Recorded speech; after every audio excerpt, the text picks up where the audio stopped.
Paul Tuttle Sr. with Orange County Choppers is here with the foundation tonight. First of all, thank you for being part of tonight. You're welcome. I'm proud to be here. They were the kings of custom motorcycles, building steel dreams that roared to life on national television. Orange County Choppers wasn't just a shop, it was a symbol.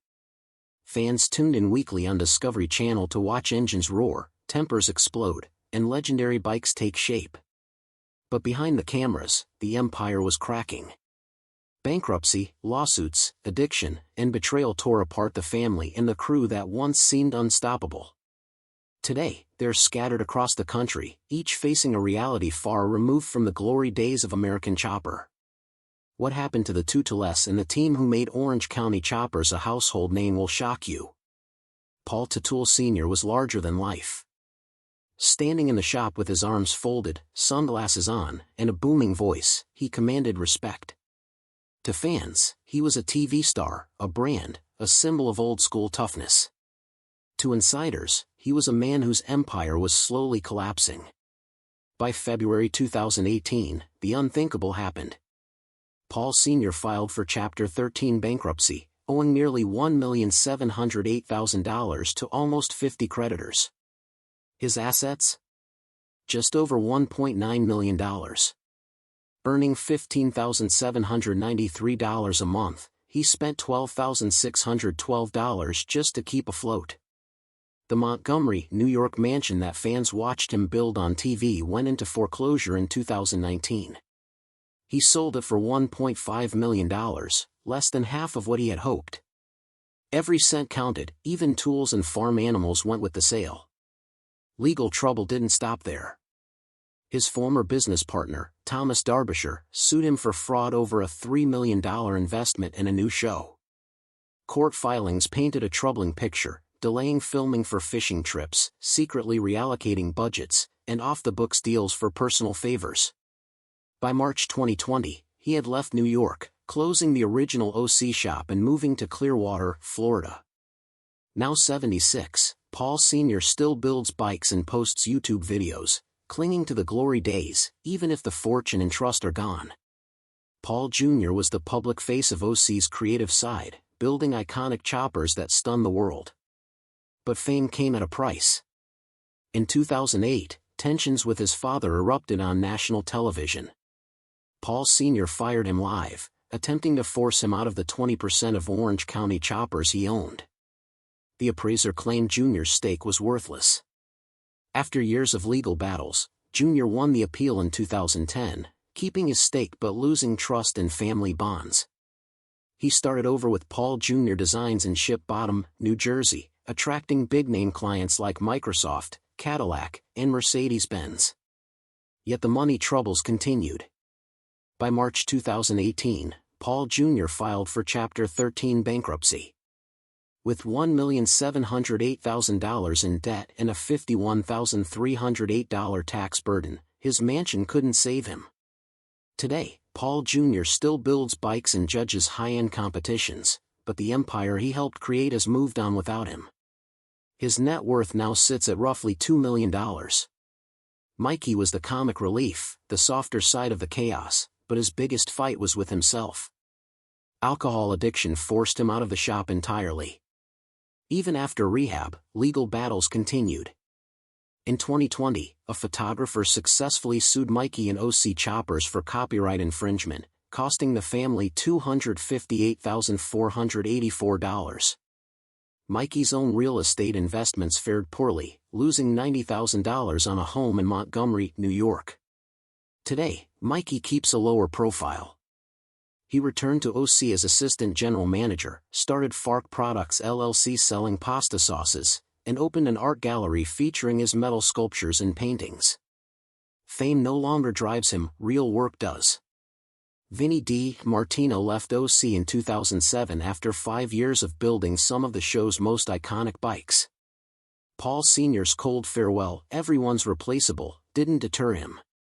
He co-founded V-Force Customs with Cody Connolly and later returned to television for American Chopper, Sr. vs. Jr., appearing in 55 episodes. But the 2008 financial crisis crushed the market for custom choppers. By 2013, V-Force Customs had closed. Pivoting, Vinny started DeMartino Motorsports, a small garage fixing cars and light trucks.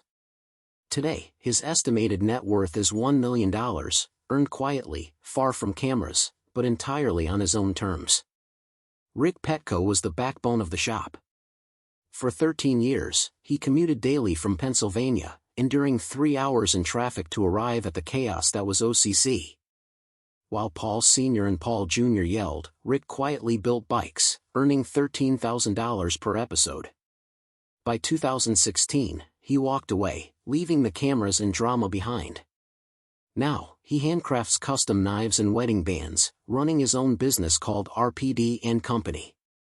He spends his days at motorcycle shows with his wife and kids, doing the work he loves without shouting or chaos. Cody Connolly started at OC when he was just 14. By 20, he was filing a lawsuit against Paul Sr. over unpaid merchandise royalties and a custom bike he never received. The case was settled quietly in 2011. Cody disappeared from the motorcycle world entirely, founding Revel Ranch Excavation in Pine Bush, New York. Now married with a daughter, he works in demolition, land clearing, and septic systems, far from the cameras that once captured his rise. Jason Pohl joined OC in 2004 as a digital artist turned senior designer. His futuristic designs often clashed with fan expectations. During the Senior vs. Junior spin-off, Paul Sr. criticized one of Jason's designs on camera, calling him a cake decorator. By 2020, Jason had left the shop and moved to Florida. Today, he is a SolidWorks brand ambassador, working with 3D design software instead of custom choppers. His estimated net worth, $700,000. Nick Hansford kept his head down while the chaos unfolded. Training at the American Motorcycle Institute, he joined OC in 2002 and stayed 17 years. Avoiding lawsuits and drama, he became a reliable, steady presence. Today, Nick lives in Virginia with his family, quietly removed from public life. He may not have fame, but he has stability, a rare victory in the story of Orange County choppers.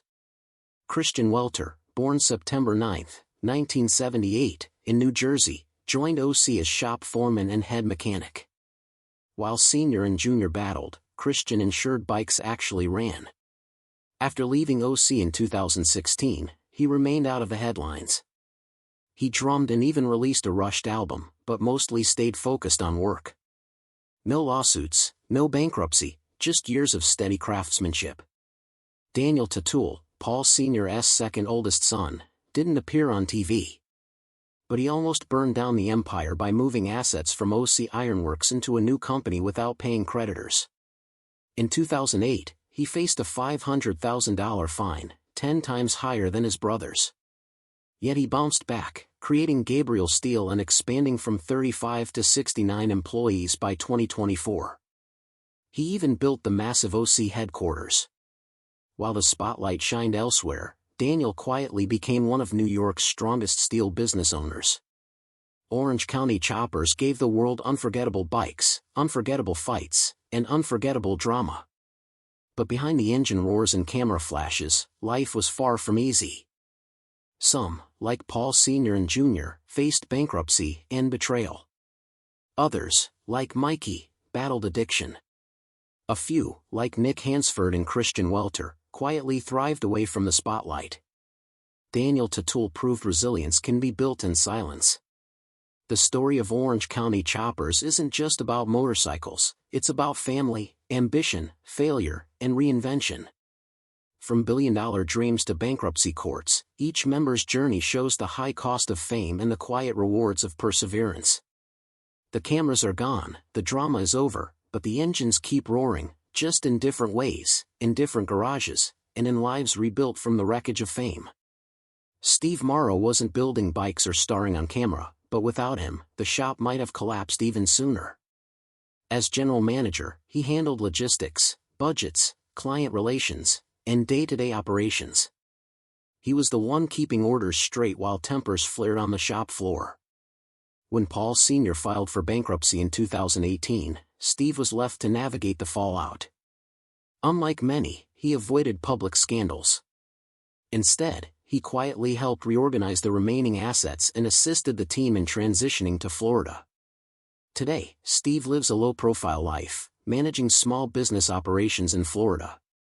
While the cameras and drama faded, his work behind the scenes ensured that Orange County Choppers' legacy remained intact long enough for the next generation to continue. While the Tatools fought legal battles and fame, a group of fabricators quietly kept the bikes rolling out. These men and women rarely got screen time, but their hands were on every frame, weld, and custom design. Many of them left quietly after the bankruptcy and lawsuits. Some joined smaller shops around New York and New Jersey, while others moved to Florida to work on Paul Sr.'s new venture, OC Museum and Roadhouse. Their lives changed dramatically. One senior fabricator, Mark Stevens, now runs a small custom fabrication shop in New Jersey, catering to local clients. Another, Lisa Romero, transitioned into automotive design consulting for corporate clients, far from the cameras. These workers represent the backbone of the shop, talented, skilled, and often forgotten. Orange County Choppers' fame wasn't just about bikes, it was about storytelling. Behind the cameras, the marketing team managed social media, fan events, merchandise, and sponsorship deals. When lawsuits and bankruptcy hit, the team faced the brunt of fan outrage and negative press. Social media pages became battlefields. Posts about Paul Jr., Mikey, or Cody Connolly were scrutinized, sometimes leading to legal exposure. Many of the marketing staff left the company in 2018, transitioning to other entertainment or motorsport projects. A few now work in digital marketing for automotive brands, taking the lessons from OC's chaotic PR strategy into more controlled environments. OC Choppers was known for its merchandising empire, t-shirts, hoodies, posters, and even coloring books featuring Cody Connolly's and Mikey's faces. But behind the flashy products were disputes over royalties, licensing, and unpaid royalties. Cody's lawsuit over his likeness revealed that profits were often mismanaged or claimed without proper consent. Mikey's images ended up costing the family $258,484 due to copyright violations. Merchandising, which once seemed like a cash cow, became another source of tension and lawsuits. Many former merchandising managers moved on, finding steadier positions in corporate retail or e-commerce, far from the drama of reality TV. The Discovery Channel producers played a huge role in turning a small shop into a national sensation. But managing Paul Sr.'s explosive temper and Jr.'s creative frustrations wasn't easy. Producers often had to mediate fights on camera, reshoot builds, and handle angry fans when episodes aired. After the bankruptcy and the Sr. vs. Jr. spin-off, several producers left reality TV altogether, burned out from the chaos. Their behind-the-scenes work shaped what fans saw, but the real cost was stress, missed deadlines, and navigating a legal minefield as the family battles escalated. Today, a few remain in TV production, while others have shifted into corporate or commercial filmmaking, applying lessons learned in high-drama environments. From bankruptcy filings to copyright disputes, lawyers became a permanent fixture in the lives of OC Choppers' key members. Paul Sr., Paul Jr., Mikey, Cody, and Daniel all faced lawsuits at one point or another. The legal battles drained not just money, but trust. Every contract, design, and asset became a potential source of conflict. Some lawyers profited handsomely, while others warned the family that the empire could collapse without proper management. Many of the legal teams went on to handle other entertainment or automotive disputes, using OC Choppers as a case study in managing celebrity-driven businesses. No story of Orange County Choppers would be complete without its fans. They watched every episode, debated the builds online, and attended bike shows in droves. But as bankruptcy and lawsuits became public, some fans felt betrayed, while others sympathized with the family's struggles. Fan forums became forums of speculation: who would survive the fall, who was to blame, and what bikes would be saved. Today, long after the cameras stopped rolling, many fans still follow Paul Jr. Designs, Mikey's art projects, and Vinny's DeMartino Motorsports. They remember the roar of engines, the drama, and the dream of custom motorcycles brought to life. By the mid-2010s, the world of custom choppers changed. The financial crisis, evolving tastes, and the rise of electric motorcycles meant that the market that had fueled OC's success was shrinking. Vinnie, Paul Jr., and other builders had to pivot. High-profile TV builds were no longer guaranteed moneymakers. Local clients, corporate commissions, and private collectors replaced the mass-market exposure the show once promised. This cultural shift shows that even fame and skill cannot guarantee longevity in a changing market. Some thrived by adapting. Others struggled to survive in a world that moved on. Despite bankruptcy, addiction, and lawsuits, Orange County Choppers left a permanent mark. They inspired a generation of builders, mechanics, and designers. They proved that family, passion, and creativity can build something larger than life, but also that fame can be fleeting and fragile. Paul Sr., Paul Jr., Mikey, Daniel, and the crew each carry a piece of that legacy. Some lost money. Some lost trust. Some lost public recognition. But they all contributed to a story that will be remembered in motorcycle history, TV history, and pop culture forever. Behind the roaring engines and flashy designs, financial mistakes were quietly accumulating. The Toodles empire was built on fame and TV exposure, but that fame often masked poor planning and risky decisions. Paul Sr., for instance, spent lavishly while income was inconsistent. Investments in side projects like the Flora OC Roadhouse and other ventures drained money faster than it came in. He also faced accusations of diverting company funds without proper accounting, whether to cover family salaries, personal projects, or off-the-books deals. Paul Jr., despite his creative genius, struggled with cash flow. High-end clients paid well, but managing taxes, employee wages, and overhead turned profits into stress. Even small miscalculations snowballed into mounting debt, eventually forcing him to file for Chapter 13 bankruptcy in 2018. Mikey's personal spending habits added another layer. Addiction-related expenses, legal fees, and failed real estate deals meant his net worth steadily declined, despite the fame and opportunities he enjoyed in his early 20s. Even Daniel, often seen as the silent achiever, had to navigate the fallout from his brother's decisions. When OC Ironworks was mismanaged, creditors lost millions, leaving Daniel to pick up the pieces while protecting his own business reputation. The lesson here is clear: fame and skill can bring opportunities, but financial mismanagement can turn even the most successful ventures into a house of cards. The Discovery Channel had turned a family business into a television empire, but it also magnified every mistake. Every argument, every firestorm, every lawsuit was broadcast to millions. Paul Sr.'s explosive temper made for great TV, but it cost him relationships and trust. Paul Jr.'s departure, Mikey's addiction, and Cody's lawsuit were all played out in the public eye. Fans debated who was in the right, spreading opinions across forums, social media, and blogs. Negative press didn't just affect the Toodles, it impacted the entire crew. Vinnie, Nick, Jason, and Christian all had to navigate public perception while trying to do their jobs. The constant scrutiny created stress that no paycheck could fully compensate. By the time the financial crises hit, much of the fan base had grown disillusioned. What was once a celebration of custom bikes became a story of family dysfunction, lawsuits, and lost wealth. The very cameras that had created fame also amplified the failures. Each reinvention reflects a personal choice: adapt or be left behind. For many, the lessons of Orange County Choppers, financial prudence, work-life balance, and resilience, became the foundation for their second acts. Though the empire faltered, these bikes remain symbols of an era when television and craftsmanship combined to create a cultural phenomenon. They are sought after by collectors, displayed in museums, and remembered fondly by fans worldwide. While viewers saw yelling, flames, and drama, the real story included stress, depression, addiction, and estrangement.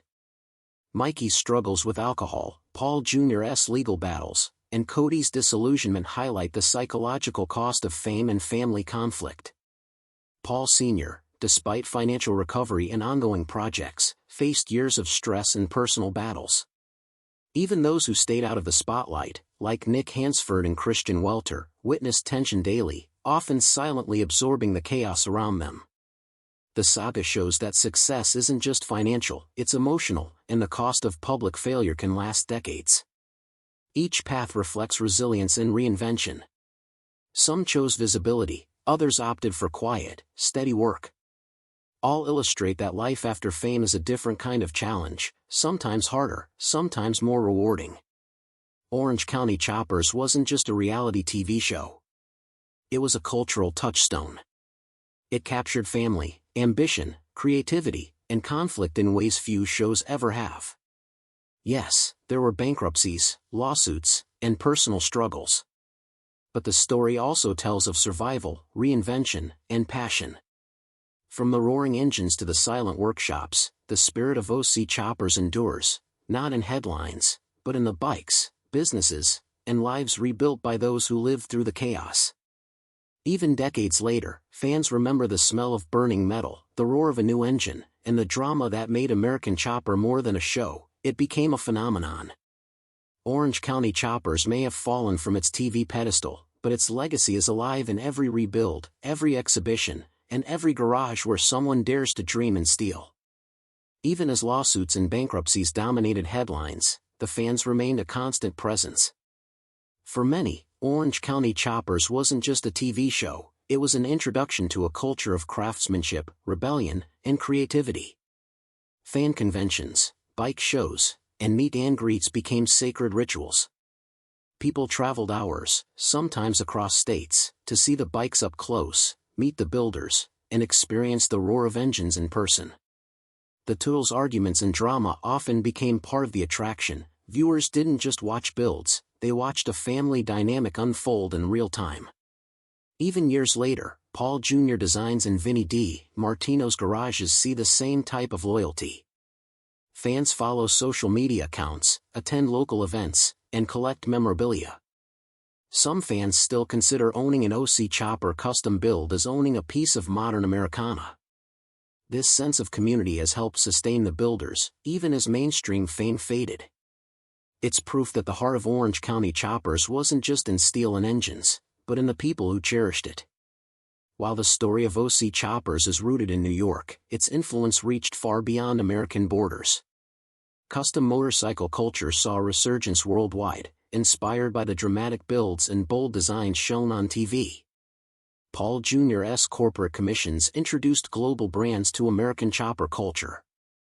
From Canada to Europe, collectors sought custom bikes that captured the spirit of OC Choppers. Even casual fans in Asia and Australia tuned in, fascinated by the combination of artistry, engineering, and drama. The show helped popularize a genre that had been mostly niche, bringing attention to the intricate craftsmanship that goes into every custom chopper. In this sense, Orange County Choppers became more than a family business, it became a global brand. Its influence persists in motorcycle culture, YouTube channels, and international custom shops that trace their inspiration back to the tools in their crews. The people of OC Choppers often speak about life in two chapters, before the cameras and after the cameras. For some,